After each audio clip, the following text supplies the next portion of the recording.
If you or someone you know has information related to this case, please call Crimestoppers on 1800 333 000. That's 1800 333 000. This episode may have information and may describe circumstances that some listeners may find distressing. For support, contact your local crisis centre.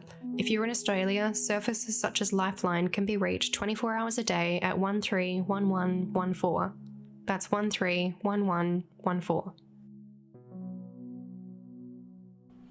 A quick editorial note: I've been in touch with one of Annabel's children, and I've been given permission to investigate her disappearance. Whilst it isn't necessary for a journalist to seek family support, it's important for me that a victim's family own their loved one's stories as much as possible. Not the media, and a family should always have the right to tell their story, seek closure, and find answers. I'd also like you to keep something in mind when you listen to true crime podcasts like this one or watch true crime documentaries. Deceased or missing people cannot speak for themselves. Annabel cannot tell the police about the nature of her marital relationship or what happened in the years, months, or weeks leading up to her disappearance. As the living voice of the relationship, it is usually the perspective of the accused that is presented in the media coverage. If Annabel's story is of interest to you, I encourage you to read Representing Rosalina and Annabel, Filipino Women, Violence, Media Representation and Contested Realities by Cleoniki Saroka.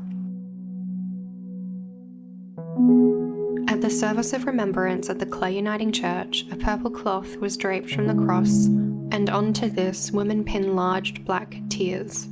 One black tear we weep upon the cloth of sorrow, one black tear for all those women who have come to this land dreaming of a better life, only to find a nightmare. In early June 1998, a woman by the name of Annabel Strzelecki was with friends in the town of Clare, a mid-north regional town of South Australia. According to her now-deceased husband, Jim Strzelecki, he told detectives she left their house late on the night of June 5th, 1998, in company with two friends after a confrontation with him. She was never seen alive again.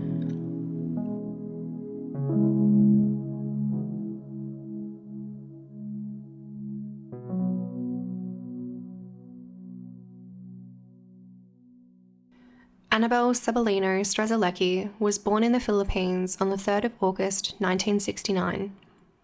She was 150 centimetres or 4 foot 11, had shoulder-length black hair and a large smile. She was born the youngest child in a large family.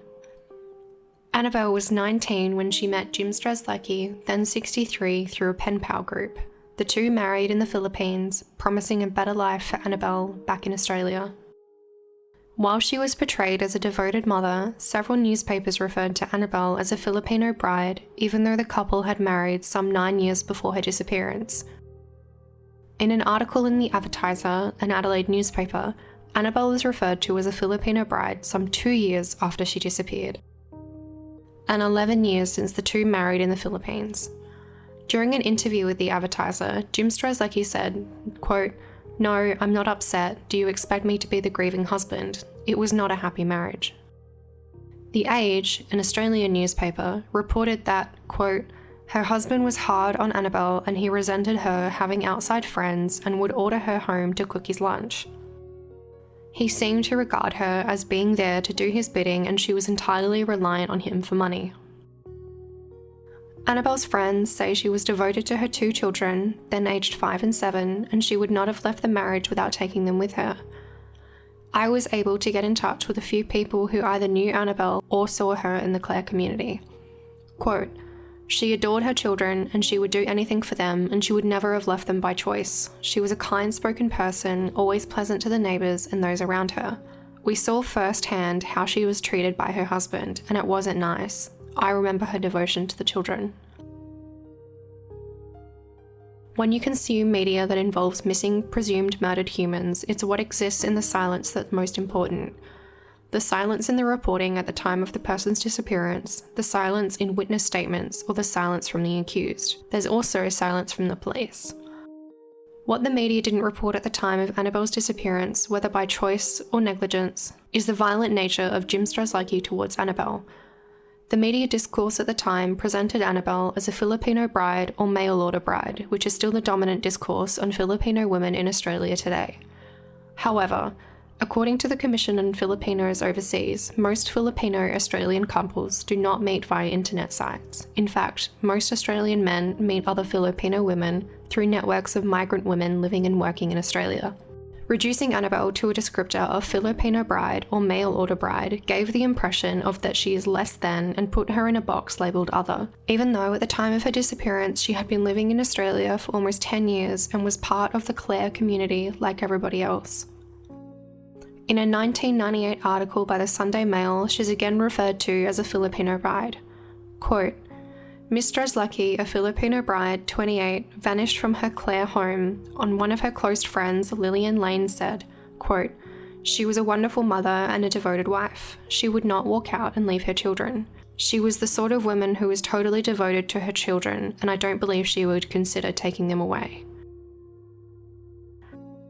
In the journal article by Nikki Soroka, the author managed to speak to two of Annabel's friends, Charles and Olive, in August of 1999. In the interview, Charles is quoted as saying, quote, Jim restricted her life when Annabel got out here.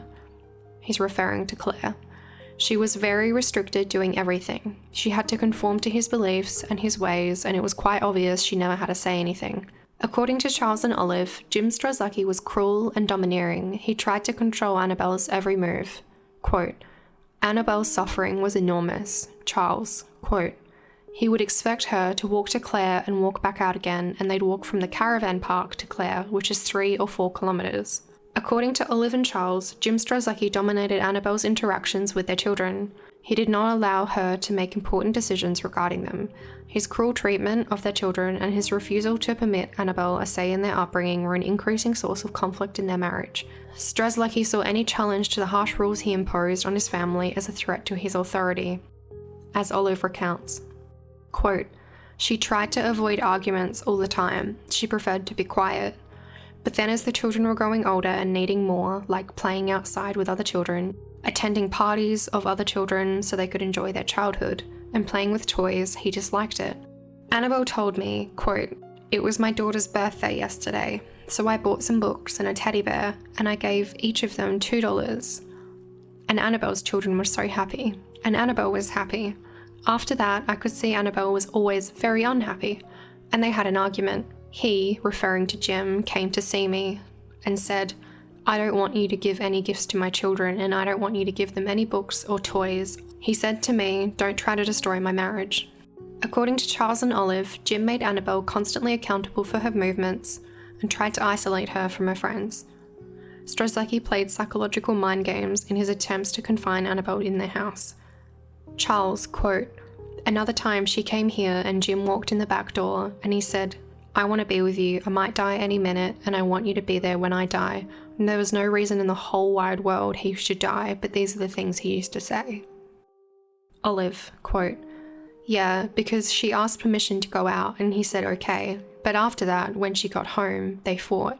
He collapsed one night on the floor. After a while, he just jumped up.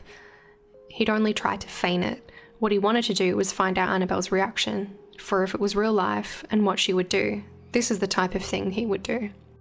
Despite Jim's abuse towards her, Annabel established a network of friends within the Clare community in an attempt to prove her life.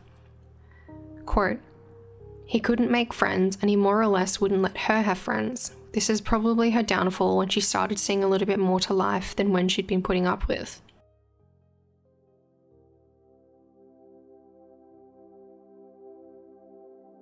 In the weeks leading up to Annabel's disappearance, Annabel was determined to take the 2 children to visit the Philippines, which would have required the 2 children to be issued with Australian passports. Jim originally agreed to her leaving, but said the 2 children had to remain in Australia. Annabel's circle of friends, who were also Filipino migrants and resided at Clare with their husbands, told police they had last seen her on the afternoon of Wednesday, the 3rd of June, 1998. Mr. Strzelecki told detectives he last saw her on Friday, June 5th, when he said she had left with an unknown man and a woman. It is suspected that Mr. Strzelecki killed his wife shortly after she was last seen by friends on the 3rd of June, 1998. After Annabel was last seen, detectives discovered Jim Strzelecki had hired a van on the June 9th from Cut Price Rentals at Mile End because, quote, he needed some time away. This means he travelled south to Adelaide, rented the van, and returned it 7 days later after having driven it 1,774 kilometres during that period. Investigations discovered Mr. Strzelecki booked into the Augusta Hotel in a regional town called Port Augusta on Sunday, June 14, but somewhat curiously, he did not stay in the room he had booked for that night. Evidence suggests Miss Strzelecki was killed in her home, and detectives believe he used the van to dispose of her body in arid scrubland on Carrawaloo Station at Tent Hill, which is 20 kilometres north of Port Augusta. On the 20th of June 2000, Volodymyr Strzelecki, 73, who was also known as Jim, was found dead in his home at Clare. Major Crime Case Officer Detective Brevet Sergeant Rebecca Rayner said detectives were corroborating the information the Polish immigrant revealed before he killed himself. He didn't leave a suicide note confessing his crime or where he had disposed of his wife's remains. With the only suspect in the case deceased, detectives turned their efforts to locating Miss Strzelecki's remains and to return them to her family. Quote, "He was the only identified person of interest, so the investigation as such has been suspended, but we want to recover Annabel's remains," Detective Brevet Sergeant Rayner said.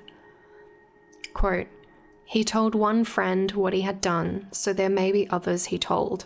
We are also seeking any information concerning his movements at or around the time she disappeared." A short time before his suicide, Mr. Strzelecki confided in a male friend that they had a troubled relationship and that he had killed his wife and had, quote, "disposed of her in the far north and no one would find her."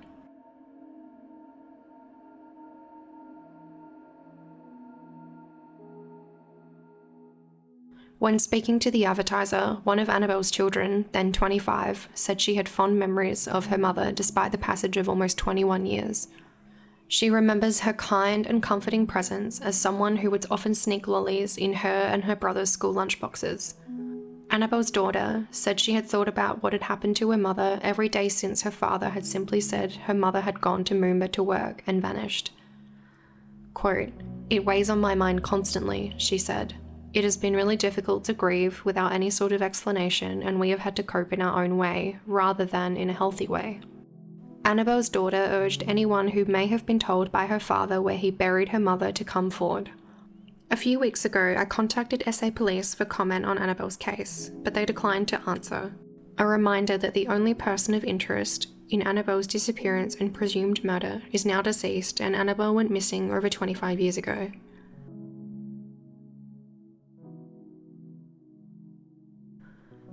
If you or someone you know has information relating to the whereabouts of Annabel Sabellino Strzelecki's remains, please contact Crimestoppers on 1-800-333-000.